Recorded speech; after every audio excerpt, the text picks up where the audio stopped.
तो नमस्कार सभी भगत भाइयों को और जगत भाइयों को। बंदी छोड़ कबीर परमेश्वर की जय हो। जगत गुरु तत्वदर्शी संत रामपाल जी महाराज की जय हो। आज परमेश्वर की दया पूरे विश्व पर हो रही है और परमेश्वर की दया से, परमेश्वर पूर्ण ब्रह्म कबीर परमेश्वर की दया से तत्व ज्ञान जन जन तक पहुंच रहा है और पूरे विश्व से लाखों करोड़ों की संख्या में भगत आत्माएं अपना मोक्ष करवाने के लिए संत रामपाल जी महाराज से जुड़ रही हैं और अपने सारे संकट कटवा रही हैं। सारे संकट कट रहे हैं परमेश्वर की दया से।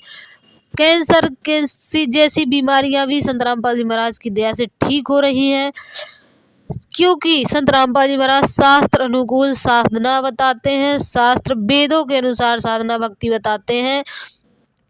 आज हम लोग जानेंगे इस वीडियो में कि ब्रह्मा विष्णु महेश की भक्ति करने से क्या मोक्ष प्राप्त होता है, ब्रह्मा विष्णु महेश की भक्ति करने से क्या लाभ प्राप्त होते हैं।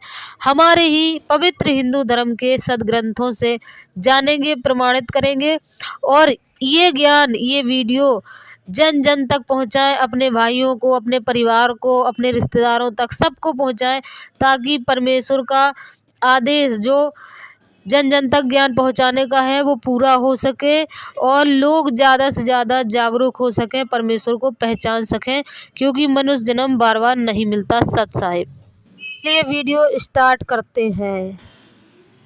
पहले ये जान लें कि ये तीनों देवता ब्रह्मा विष्णु महेश आत्माओं को मृत्यु के उपरांत बांध देते हैं, पार नहीं होने देते, अर्थात मोक्ष में बाधक है। तीनों देवता ही तीनों गुण हैं।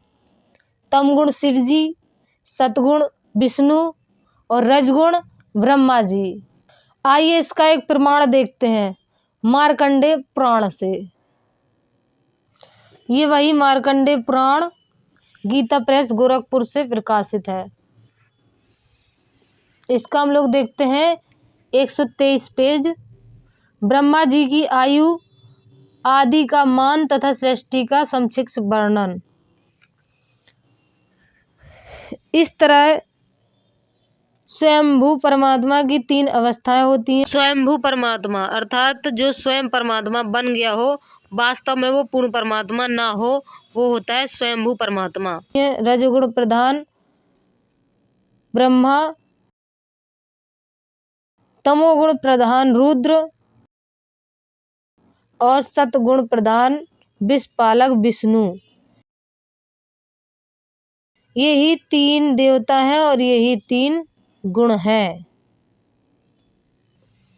यही 3 देवता हैं और यही 3 गुण हैं। इसी ब्रह्मा विष्णु महेश ही तीनों देवता हैं और यही तीनों गुण हैं। तो अभी आपने देखा कि ब्रह्मा विष्णु महेश ही तीनों गुण हैं और वही तीनों देवता हैं और इनकी माता प्रकृति देवी दुर्गा है और इनके पिता काल भगवान है। जो गीता ज्ञानदाता काल भगवान, वो इनके पिता है। अब हम सिद्ध करेंगे श्रीमद् भागवत गीता से कि ब्रह्मा विष्णु महेश का जन्म कैसे हुआ।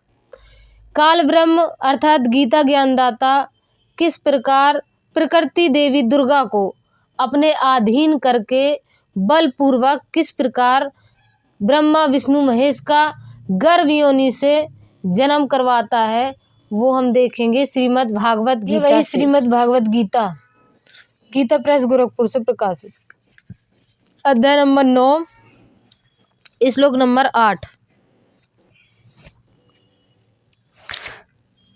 7 देखते हैं। हे अर्जुन, कल्पों के अंत में जब सब भूत मेरी प्रकृति को प्राप्त होते हैं अतः नष्ट हो जाते हैं, तो 8वां पढ़ते हैं। अपनी प्रकृति को अंगीकार करता है। अपनी प्रकृति मतलब होता है दुर्गा, प्रकृति मतलब होता है दुर्गा। अंगीकार करके स्वभाव इनका स्वभाव है बल से। अब एक काल है तो इसका स्वभाव है बल से किसी को भी अपने अधीन करना। स्वभाव है इसका बल, क्योंकि ये काल है। बल से परतंत्र हुए संपूर्ण भूत समुदाय को बार बार उनके कर्मों के अनुसार रचता हूँ। अब ये प्रकृति दुर्गा को बलपूर्वक अपने अधीन करता है और ये उससे फिर उसके बाद बलपूर्वक का अर्थ होता है बल से किसी को अपने अधीन कर लेना, मतलब बलात्कार ही होता है। उन्हें 7वां और 8वां देख लिया, अब अध्याय 9 का 10वां देखते हैं। हे अर्जुन, मुझ अधिष्ठाता के सकाश से प्रकृति चराचर सहित सर्व जगत को रचती है और इस हेतु से यह संसार चक्र घूम रहा है। अब यहाँ पर गीता ज्ञानदाता कह रहा है कि मुझसे, मेरे सहयोग से प्रकृति चराचर जगत को रचती है और कुत्ते, गधे, सुअर जितनी भी 84 लाख योनि में है सभी में ये जीवात्मा घूम रही है, चक्र में घूम रहे हैं। प्रकृति के सहयोग से सारे संसार को इन्हीं चक्रों में घुमा रहा है। इस तरीके से इसका संसार चक्र चल रहा है। प्रकृति को अंगीकार करता है, अर्थात प्रकृति देवी दुर्गा को ये अंगीकार करता है। इस शब्द को याद रखना, अंगीकार। ये वही भगवत गीता अध्याय नंबर 14 का श्लोक नंबर 3 देखेंगे।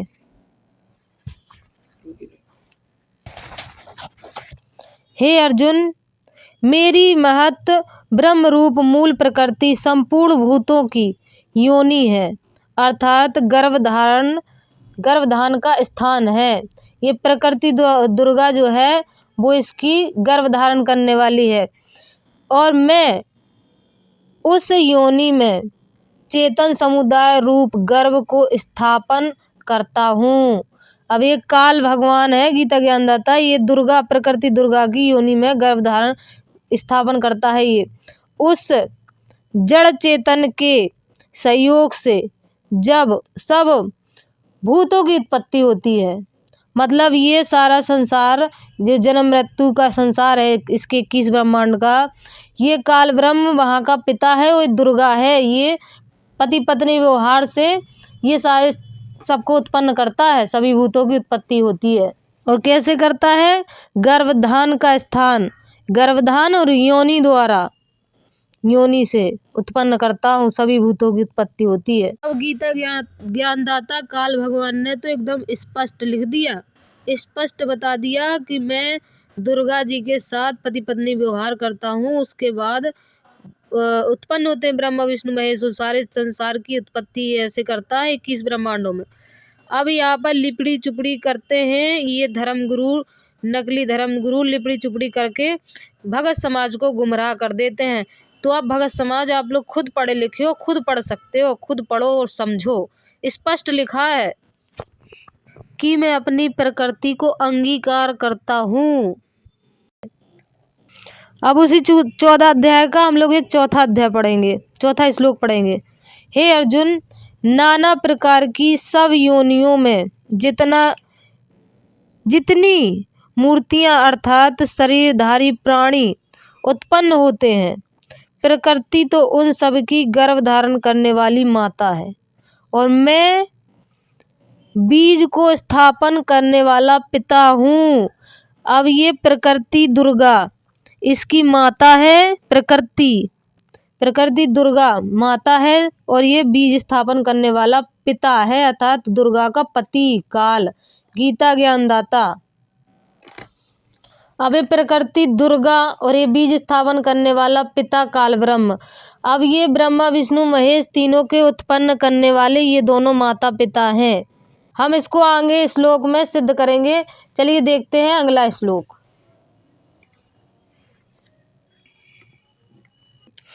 अब वही अध्याय नंबर 14 का श्लोक नंबर 5 है। हे अर्जुन, सद्गुण, रजगुण और तमगुण, ये प्रकृति से उत्पन्न तीनों गुण अविनाशी जीवात्मा को शरीर में बांधते हैं। अब ये रजगुण, सतगुण और तमगुण ये तीनों देवता हैं, यही तीनों गुण हैं जो हम लोगों ने आगे सिद्ध किया था। ये मार्कंडेय पुराण से सिद्ध होता है कि रजगुण प्रधान ब्रह्मा है, तमगुण प्रधान रुद्र अर्थात शिव जी हैं और सतगुण प्रधान विष्णु हैं। तो यहाँ पर स्पष्ट हो गया कि प्रकृति द्वारा ये तीनों देवता उत्पन्न हैं। अब कुछ लोग यहाँ मूर्खतावश कमेंट करते हैं कि वो ब्रह्मा विष्णु महेश के लिए नहीं, 3 गुण के लिए लिखा है। तो यहाँ पर स्पष्ट है कि तीनों गुण ही ब्रह्मा विष्णु महेश ही तीनों गुण हैं और यही तीनों देवता हैं। तो अब यही तीनों ब्रह्मा विष्णु महेश तीनों गुण भी यही हैं और तीनों देवता भी यही हैं। ये प्रकृति दुर्गा से उत्पन्न हुए हैं, उत्पन्न हुए हैं तीनों प्रकृति दुर्गा से। और तीनों गुण अविनाशी आत्मा जीवात्मा को शरीर में बांधते हैं, ये शरीर में बांधते हैं अविनाशी जीवात्मा को, पार नहीं होने देते। अब इनके माता पिता ये हैं, माता पिता है इनके प्रकृति और ये काल ब्रह्म पिता। और ये कैसे उत्पन्न करते हैं? योनि के द्वारा गर्भ धारण करके योनि में बीज स्थापन करता है पिता इस प्रकृति दुर्गा के, तब ये ब्रह्मा विष्णु महेश तीनों पैदा होते हैं।